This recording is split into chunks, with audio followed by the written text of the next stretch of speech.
Hi students, welcome to online English class. In today's class, as you can see, I am going to teach about reply writing and mainly we will discuss about informal replies. जैसा आप देख पा रहे हैं, informal replies में हम accept की condition पर डिस्कस करेंगे कि किसी informal reply को accept कैसे करते हैं। वैसे प्रीवियस क्लास में मैंने बताया था कि किसी भी प्रकार की इनेबिलिटी शो करने के लिए आप उस इनेबिलिटी को या उस अर्जेंट वर्क को मेंशन करके आप डिक्लाइन भी कर सकते हैं। बट यहाँ पर जैसा आप देख पा रहे हैं कि हम इनफॉर्मल रिप्लाई की बात कर रहे हैं और इनफॉर्मल रिप्लाई में आपको एक्सेप्ट करने के लिए अगर कोई रिप्लाई लिखना है तो कैसे लिखना है।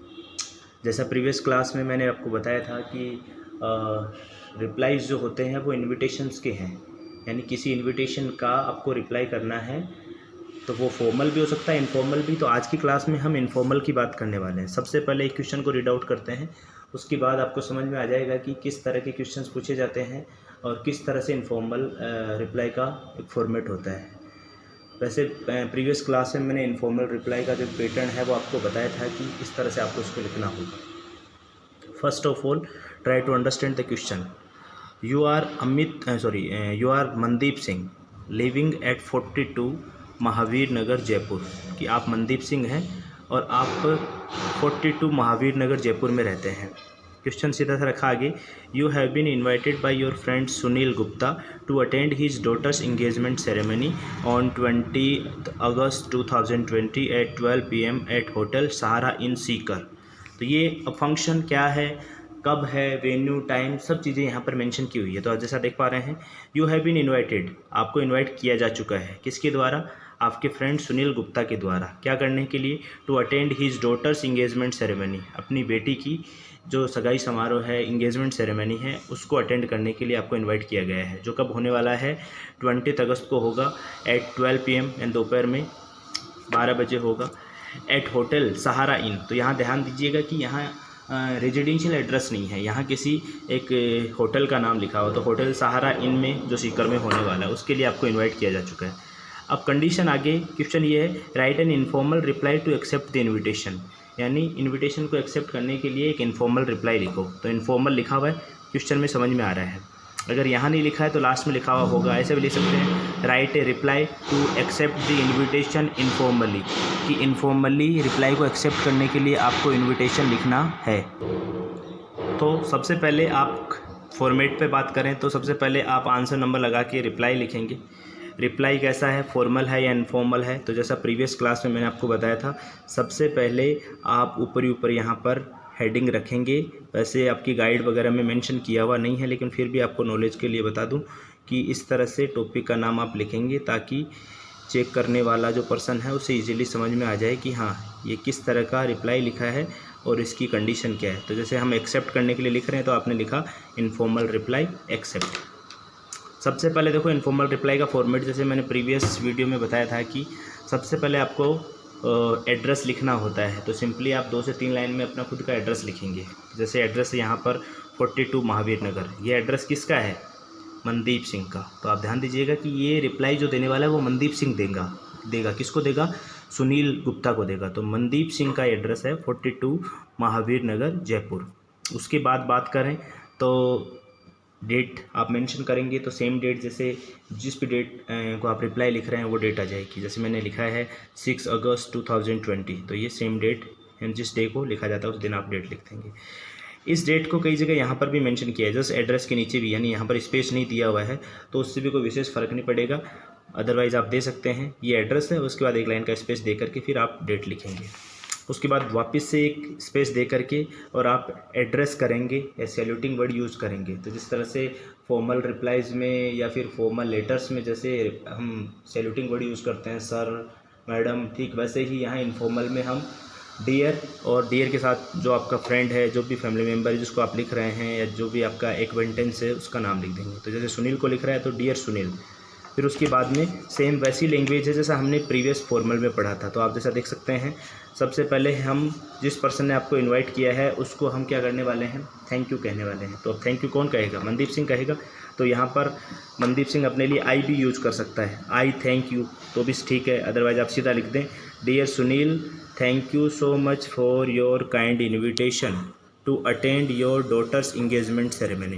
अब आपको एक बात याद दिला दूं कि इनफॉर्मल में हम फर्स्ट सेकंड पर्सन का यूज कर सकते हैं, जबकि प्रीवियस क्लास में मैंने डिस्कस किया था कि जब फॉर्मल हम लिखते हैं तो फॉर्मल में कभी भी हम फर्स्ट और सेकंड पर्सन का यूज नहीं करते हैं, तो वहाँ हम ही शी इट इस तरह के या दे का यूज़ कर रहे थे, जबकि यहाँ हम अपने लिए आई, सामने वाले पर्सन के लिए हम यू योर यू का यूज़ कर सकते हैं। तो जैसा आप देख रहे हैं यहाँ पर मैंने यू यूज किया है। Thank you so much for your kind invitation to attend your daughter's engagement ceremony on 20 August 2020 at 12 PM at hotel Sahara in Sikar. तो अब ये जो पहला जो एपिसोड या पहली जो डिटेल लिखी है वो एज इट इज़ वैसे ही हैं जैसी क्वेश्चन में दी हुई थी। तो सबसे पहले थैंक यू कहा है किसको, सुनील को, तो ये यू आया है सुनील के लिए। थैंक यू सो मच यानी आपको बहुत बहुत धन्यवाद फॉर योर काइंड इन्विटेशन, आपकी इन्विटेशन के लिए, to attend your daughter's engagement ceremony यानी आपकी बेटी का जो इंगेजमेंट सेरेमनी है जिसके लिए आपने अटेंड करने के लिए मुझे इन्विटेशन दिया है, जो कब होने वाला है 20 अगस्त को 2020 को, और कितने बजे होगा तो टाइमिंग दिया है 12 PM होगा, eight hotel Sahara in Sikar में होगा, तो उसके लिए आपको धन्यवाद। तो सबसे पहले चाहे एक्सेप्ट करें चाहे डिक्लाइन करें, चाहे फॉर्मल हो चाहे इनफॉर्मल हो, आपको थैंक कहना है और उस फंक्शन उस इनविटेशन के लिए जो इनविटेशन जिस फंक्शन को अटेंड करने के लिए दिया गया उस फंक्शन का नाम, उसका टाइम, वेन्यू, डेट, ये सब चीज़ें आपको मेंशन करनी है। उसके बाद हम बात करते हैं आगे की। तो जैसा मैंने बताया कि चाहे फॉर्मल हो चाहे इनफॉर्मल हो, हम अपनी पर्सनल फीलिंग को के लिए एक या दो सेंटेंसेस और एडिशनल जोड़ सकते हैं, या कोई पर्टिकुलर वहाँ पर कोई चीफ गेस्ट या कुछ ऐसा आने वाला है तो उसके लिए हम लिख सकते हैं। लेकिन इनफॉर्मल में ऐसा कुछ है नहीं। इनफॉर्मल में हम कोई सेलिब्रिटी या चीफ गेस्ट का नाम नहीं लिखते हैं, डायरेक्टली हम अपनी पर्सनल फीलिंग लिख करके, और अगर एक्सेप्ट कर रहे हैं तो यहाँ कंफर्म कर देंगे एक अलग से कि हाँ मैं डेफिनेटली अटेंड करूँगा। तो जैसे देखो मैंने यहाँ पे आगे लिखा है it will be a happy moment for me, ये मेरे लिए एक हैप्पी मोमेंट होगा, प्लेजरसम मोमेंट होगा for me to attend this function with other friends, यानी दूसरे फ्रेंड्स के साथ इस फंक्शन को अटेंड करना मेरे लिए एक हैप्पी मोमेंट होगा, यानी मुझे खुशी होगी कि मैं दूसरे दोस्तों के साथ इस फंक्शन को क्या करूँगा, अटेंड करूँगा। या इसको ऐसे लिख सकते हैं कि it will be a happy moment to spend time with you at the moment या एट द फंक्शन, या फंक्शन में तुम्हारे साथ समय बिताना मेरे लिए क्या होगा, हैप्पी मोमेंट होगा। तो ये कोई परमानेंट लाइन नहीं है, आप अपने हिसाब से भी आप लिख सकते हैं कि it will be a happy moment for मी। तो अब जैसे मैंने लिखा है कि मेरे लिए एक हैप्पी पल होगा, हैप्पी मोमेंट होगा कि मैं तुम्हारे साथ टाइम बिताऊंगा, या फिर टू अटेंड दिस फंक्शन यानी इस फंक्शन को अटेंड करना मेरे लिए हैप्पी पल होगा, विद अदर फ्रेंड्स यानी दूसरे दोस्तों के साथ में अटेंड करना मेरे लिए एक खुशी का क्षण या पल होगा। लास्ट में एक कन्फर्मेशन लाइन जिसको आप अलग से भी लिख सकते हैं, मैंने बताया था। तो I will definitely attend this function कि मैं इस फंक्शन को डेफिनेटली क्या करूँगा, अटेंड करूँगा।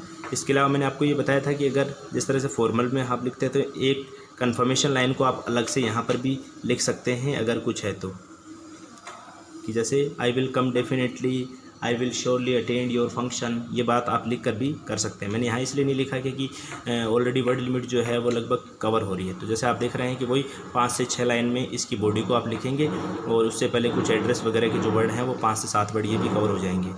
फिर ये सब डिटेल लिखने के बाद में आपको जिस पर्सन ने लिखा उसका नाम लिखना है। तो यहाँ पर आप अपने आप को मनदीप सिंह मान रहे हैं तो आप लिख देंगे योवर्स मनदीप सिंह, और उसके बाद में इसको क्लोज़ कर देंगे। और कंजस्टेड नहीं रखना है, जैसे हमने प्रीवियस और जो टॉपिक करें हैं, चाहे वो नोटिस हो चाहे एडवर्टाइजमेंट हो, उनमें भी जहाँ जहाँ स्पेस देने की बात आती है वहाँ हमें प्रॉपर स्पेस देना है और सिंपल वे में इसको लिखना है। तो इस क्लास में जैसा आप देख पा रहे हैं कि हमने बात करी है इनफॉर्मल रिप्लाई की, जिसको हम इस वे में लिखेंगे। इसका साइज़ जो है वो लगभग नोटिस जैसा साइज़ होता है, यानी आपको लिखना वैसे ही है, लेकिन इसकी जो अप्रोक्स साइज़ है वर्ड लिमिट के अकॉर्डिंग वो इसमें नोटिस के जैसी होगी। और फॉर्मेट चेंज है नोटिस में, जैसे इंस्टीट्यूशन का नाम लिखते हैं इसमें हम ऊपर एड्रेस लिख रहे हैं, फिर डेट लिख रहे हैं, फिर जिस पर्सन को संबोधित कर रहे हैं उसका नाम, यानी डियर सुनील, डियर मनीष, जो भी नाम है वो नाम लिख देंगे। उसके बाद में उसको थैंक यू कह देंगे जिस फंक्शन के लिए उसने इनवाइट किया है। उसके बाद आप अपनी पर्सनल फीलिंग बता देंगे, अटेंड कर रहे हैं तो एक कन्फर्मेशन दे देंगे कि हाँ मैं उससे अटेंड करने वाला हूँ डेफिनेटली, और लास्ट में अपना नाम लिख देंगे। अब इसी को अगर आप डिक्लाइन करें तो फिर मैं जैसा प्रीवियस वीडियो में मैंने बताया था फॉर्मल में डिक्लाइन करते हैं वैसे यहाँ लिख देंगे कि थैंक यू कहने के बाद यहाँ से इट के बाद का जो फॉर्मेट है इसको आप चेंज कर देंगे। अगर आप डिक्लाइन कर रहे हैं तो सबसे पहले तो जैसे मैंने बताया एक्सेप्ट की जगह यहाँ पर क्या कर देंगे, डिक्लाइन कर देंगे। उसके बाद आप यहाँ से चेंज करेंगे। इट के बाद जो ये पर्सनल फीलिंग लिखे ना इट से, इसको चेंज करके आप लिख देंगे कि I will not be able to attend this function due to urgent work at home या due to my brother's engagement ceremony, या कोई भी तरह का फंक्शन जो पहले से घर में है या ऑफिस में है या आपकी तबीयत ठीक नहीं है, तो उससे रिलेटेड जो भी रीज़न है वो रीज़न मेंशन कर देंगे। तो आप आगे लिखेंगे but I will not attend, I will not be able to attend your function due to illness या due to urgent office work, तो जो भी रीज़न है वो बता देंगे। और लास्ट में यहाँ पर कन्फर्मेशन की जगह आप विश कर देंगे। विश करने का मतलब आप समझ रहे हैं, विश कर देंगे कि I wish every success to your ceremony your function, इस तरह से आप लिख करके और इसको लास्ट में एंड कर देंगे। तो फॉर्मेट वही रहने वाला है, केवल आप ये समझें कि इसमें जो चेंजेस होगा वो ये होगा कि ये जो इतनी वर्डिंग है इसको हम चेंज कर देंगे।